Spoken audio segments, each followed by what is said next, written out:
Sa video na ito, pag-uusapan natin ang 10 pinakasulit na 125cc scooter dito sa Pilipinas. Kaya kung nagbabalak kang bumili ng 125cc scooter, para sa iyo ang video na to dahil baka isa sa mga motorsiklong mababanggit natin ang bibilhin mo.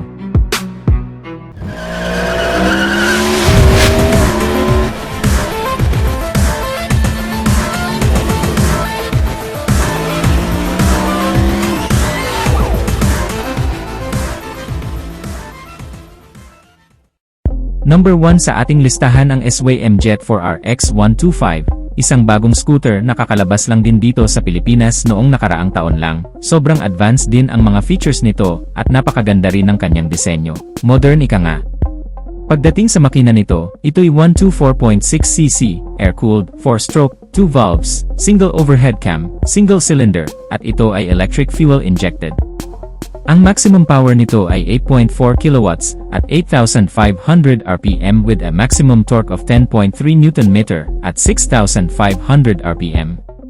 At dahil ito'y electric fuel injected, matipid na ito sa gasolina, kumukonsumo lang ito ng 45 to 50 km per liter, at malaki rin ang kanyang fuel capacity, 6.2 liters. At ang maganda sa kanya, nasa harapan ang kanyang fuel tank, kaya kung magpapagasolina ka, ay hindi mo na kailangang buksan ng upuan. Malapad din ang kanyang footboard, kaya marami kang mailalagay dito sa harapan, malalapad din ang kanyang gulong. Sa harapan ay 110/70/12, sa likod ay 120/70/12 at naka-tubeless na ang mga ito. Ang kanyang braking system ay naka-disc brake sa harapan, at naka-drum brake sa likuran, at ito'y naka-CBS, or combined braking system. Sa suspension naman ay telescopic fork sa harapan, at sa likuran ay naka-single shock, at masasabi kong hindi pangkaraniwan ang disenyo nitong SYM Jet 4 RX 125 na ito. Naka-fully digital display ang kanyang instrument cluster, naka-full LED ang mga ilaw at maganda ang kanyang disenyo. Nagkakahalaga naman ito ng 79,900 pesos. Number 2, Kymco Like 125 Italia. Ang Kymco Like 125 Italia ay isang classic scooter, madalas pa nga itong maihalintulad sa mga Vespa. Pagdating sa presyo nito, ito ay nagkakahalaga ng 92,900 pesos, at ang makina nito ay 124.6cc, air-cooled, overhead cam, 4-stroke, 2 valves, single cylinder, at ito ay naka-carburetor type. Ang maximum power nito ay 8.5 kilowatts at 7,500 RPM with a maximum torque of 10.4 Nm at 6,500 RPM.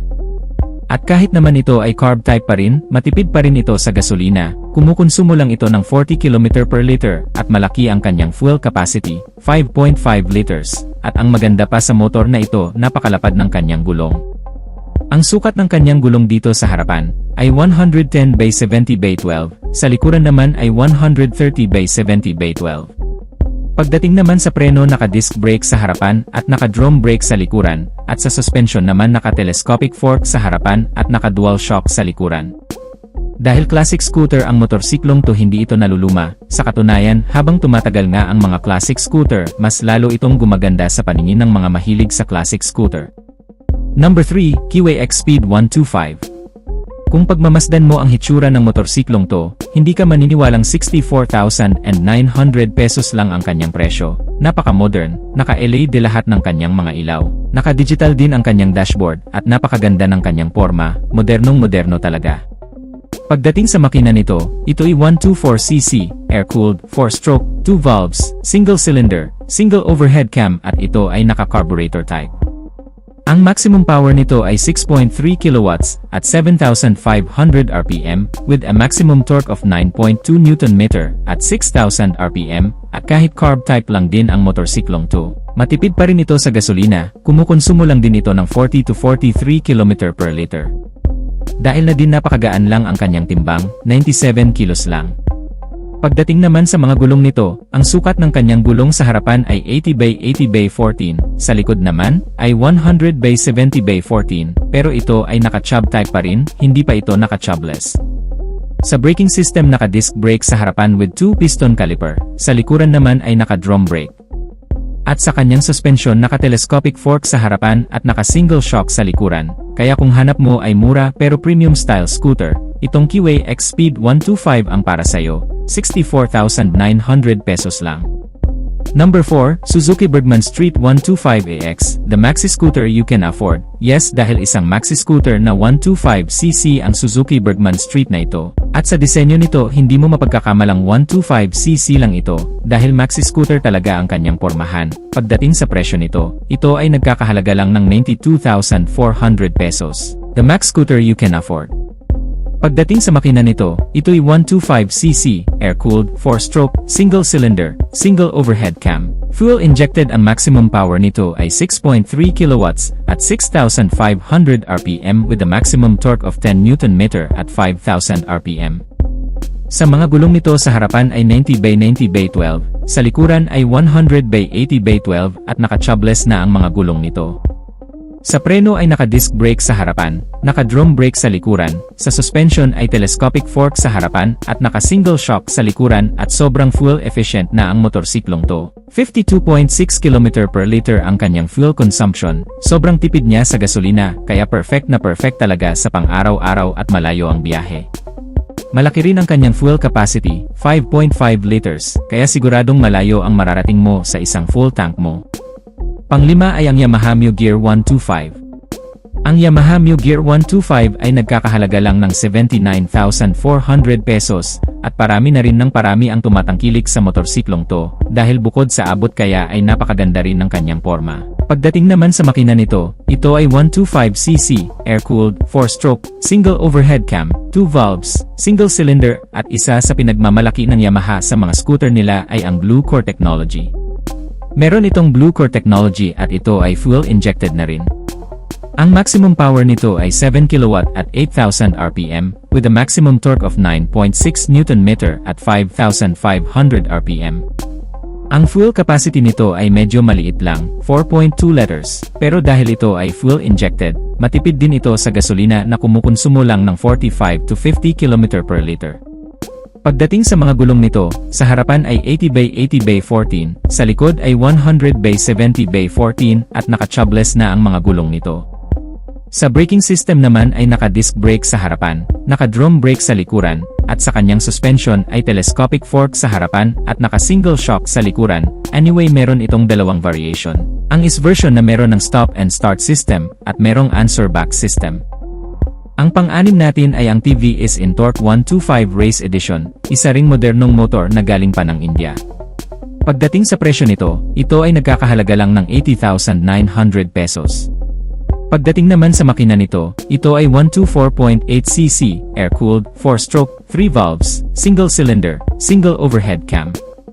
Ito ay fuel-injected, ang maximum power nito ay 7 kW at 7,000 RPM with a maximum torque of 10.6 Nm at 5,500 RPM.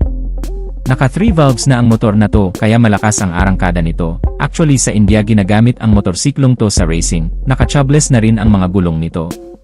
Ang sukat ng gulong sa harapan ay 100/80/12, sa likuran ay 110/80/12, sa braking system naman, naka-disc brake sa harapan. Sa likuran naman ay naka-drum brake at meron din itong CBS or combined braking system.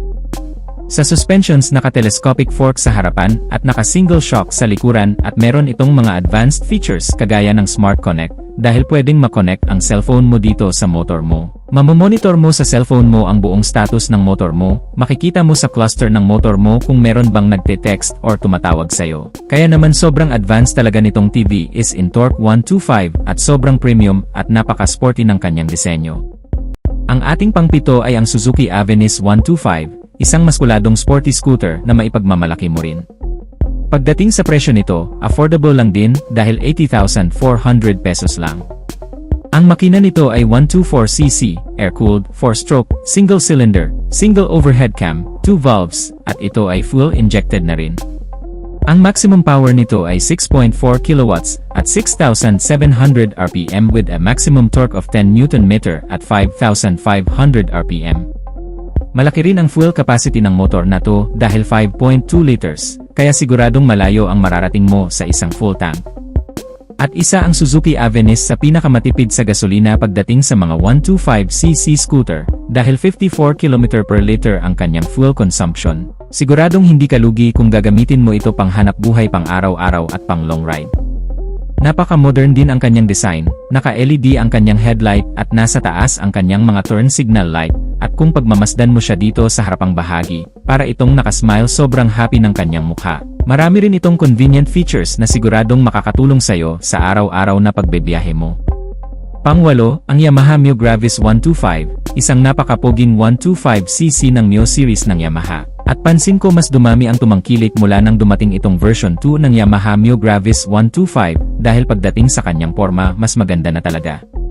Pagdating sa makina, ito ay 125cc, air-cooled, 4-stroke, single overhead cam, 2 valves, single cylinder, fuel-injected and powered by Blue Core technology na rin ang motor na ito. Ang maximum power nito ay 7 kilowatts at 8,000 RPM with a maximum torque of 9.5 Nm at 5,500 RPM. Sobrang convenient kapag magpapagasolina ka dahil nasa harapan lang ang kanyang fuel tank, hindi mo na kailangang buksan ang upuan or hindi mo na nga kailangang tumayo pa dahil andyan lang siya, pipindutin mo lang at bubukas na. Yun nga lang, maliit lang din ang kanyang fuel capacity, 4.2 liters lang, pero okay lang din naman dahil matipid din naman ito sa gasolina, kumukonsumo lang din ito ng 45 to 50 km per liter, kaya okay na rin pang hanap buhay, pang araw-araw at pang long ride. Malalapad din ang kanyang mga gulong, ang sukat ng kanyang gulong dito sa harapan ay 100 by 90 by 12, sa likod naman ay 110 by 90 by 12 at naka-tubeless na rin ang mga gulong nito. Sa braking system naman naka-disc brake sa harapan at naka-drum brake sa likuran, at sa kanyang suspension ay telescopic fork sa harapan at naka-single shock sa likuran. Maraming convenient features ang motorsiklong to, kagaya ng charging port, malawak na footboard at malaking under-seat storage na 25 liters, kaya siguradong marami kang mailalagay. Pagdating naman sa presyo nito, ito ay nagkakahalaga ng 93,900 pesos. Ang ating pangsyam ay ang Yamaha Mio Fascio 125, isang classic scooter ang design, pero napaka-moderno ng mga features ng motorsiklong to, at ang maganda sa motor na to kahit anong edad mo babagay sa forma ng motor na to. Pwede pang teenager, pwedeng pang millennial, pang Generation X, o kahit ano pa yan. Pagdating sa makina nito, ito ay 125cc, air-cooled, 4-stroke, single overhead cam, 2 valves, single cylinder, fuel-injected and powered by Blue Core technology. Ang maximum power nito ay 6.2 kilowatts at 6,500 RPM with a maximum torque of 9.9 Nm at 5,000 RPM. At yung Blue Core engine nga pala nito ay hindi kagaya ng ibang 125cc dahil ito ay Blue Core hybrid technology na. Isa nga sa unique features nito na every time na nakatigil ka, kapag aarangkada ka, hindi siya gagamit ng power mula sa gasolina, gagamit siya ng power mula sa battery. So mas smooth at mas malakas ang kanyang arangkada pero hindi naman ito maaksaya sa battery. Dahil 3 to 4 seconds lang siyang gagamit, the rest gagamit na siya ulit ng gasolina at dahil dun mas tumipid ito sa gasolina. Kumukonsumo lang ito ng 50 to 54 km per liter dahil sa kanyang hybrid technology. Malaki rin ang kanyang fuel capacity, 5.1 liters of fuel tank capacity, malayo-layo rin ang mararating mo sa isang full tank nito. Pagdating naman sa kanyang presyo, ito ay nagkakahalaga ng 93,900 pesos. Ang ating pang-10, ang isa sa pinakapopular na 125cc dito sa Pilipinas, na kahit saang sulok ka pumunta ay meron kang makakasalubong na kapariho nito. Walang iba kundi ang Honda Click 125, napakapogi, sporty at moderno ang disenyo ng motorsiklong to, at bukod pa doon sobrang affordable din, dahil 80,900 pesos lang ang kanyang presyo. Pagdating sa makina nito, ito ay may 125cc, 4-stroke, 2 valves, single overhead cam, liquid-cooled, at naka-enhanced smart power, at ito ay naka-program fuel-injected na rin kaya matipid na sa gasolina. Malaki rin ang kanyang fuel capacity, 5.5 liters, kaya malayo ang mararating mo sa isang full tank mo dito, at ang kanyang fuel consumption ay kumukonsumo lang ng 50.3 km per liter. Kaya siguradong hindi ka talo at hindi ka na rin lugi kung gagamitin mo ito pang hanap buhay pang araw-araw o pang long ride pa yan, napakatipid niya sa gasolina. Sobrang angas ang kanyang forma, sobrang daming bumibili ng scooter na to, dahil napakaganda nga naman talaga, naka-LED pa lahat ng kanyang mga ilaw, kaya mas maliwanag ang kanyang headlight at kitang-kita tayo sa kalsada. At iyan na nga mga kamoto, ang 10 pinakasulit na 125cc scooter na meron tayo dito sa Pilipinas, na bukod sa pagiging affordable ay matibay, garantisado, matipid sa gasolina, at maporma. Kayo mga ka-Wizard Moto, anong motorsiklo ang binabalak mong bilhin sa 10 na mga natalakay natin? Mag-comment lang sa baba, at kung nagustuhan mo naman ang video natin ito, ay paki-hit ang like icon, at kung bago ka pa lang sa ating channel, huwag kalimutang mag-subscribe. Click mo na rin ang notification bell icon para sa mga susunod kong video ay updated ka palagi. Hanggang dito na lang tayo mga ka-Wizard Moto, ride safe as always and God bless.